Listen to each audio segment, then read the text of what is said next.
Bismillahirrahmanirrahim. Assalamualaikum warahmatullahi wabarakatuh. Selamat sejahtera. Salam Malaysia Madani. Salam Melaka-ku Maju Jaya. Rakyat bahagia menggami dunia.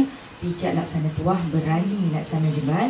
Terima kasih saya ucapkan kepada Cik Surega selaku pengacara majlis pada hari ini.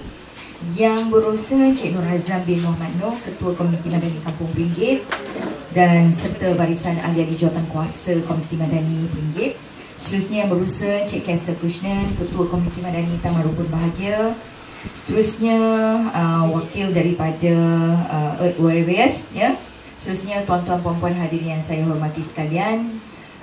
Alhamdulillah, lafaz kesyukuran kehadiran ilahi kerana dengan limpah kurnia serta keizinannya maka dapat kita bersama-sama berkumpul pada hari ini dalam program Jiwa Komuniti Madani Sembang Santai yang mana diadakan gotong royong, ya, bersama dengan anjuran bersama dengan Warriors, ya.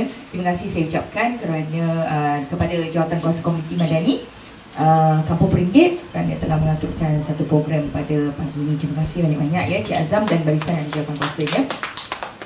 Baiklah, seperti biasa apabila ada kehadiran daripada Jabatan Penerangan ni, tak lain tak bukan ia adalah lebih untuk kita berkongsikan kepada tuan-tuan dan puan-puan berkenaan dengan naratif ataupun sedikit input berkenaan dengan isu-isu semasa yang berlaku dalam negara kita. Jadi sekarang ni apa yang paling hangat berlaku? Betul, Budi RON 95. Jadi hari ini saya nak berkongsilah kepada tuan-tuan dan puan-puan Budi Madani RON 95 ni yang mana kita akan melaluinya nanti. Hari ini, okey, polis dan juga tentera dah mula untuk mengisi minyak Budi 95 ni dan akan menguji sistem tu, ya. Kemudian esok 28 hari bulan adalah untuk penerima STR. Boleh saya tahu kat sini ada siapa yang penerima STR? Ada? Okey. Puan ada lesen memandu? Tak ada. Kalau tak ada lesen memandu maksudnya tak adalah, ya. Jadi apa-apa pun, perkara yang pertama tuan-tuan kena kita orang awam lah ni nanti. Okey, saya yakin untuk adik-adik ni tak adalah. Kalau 16 tahun mungkin ya, sebab dia ada lesen memandu motosikal.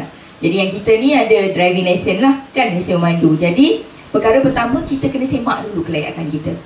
Dah semak tak? Belum? Okey, apa kata semak sekarang?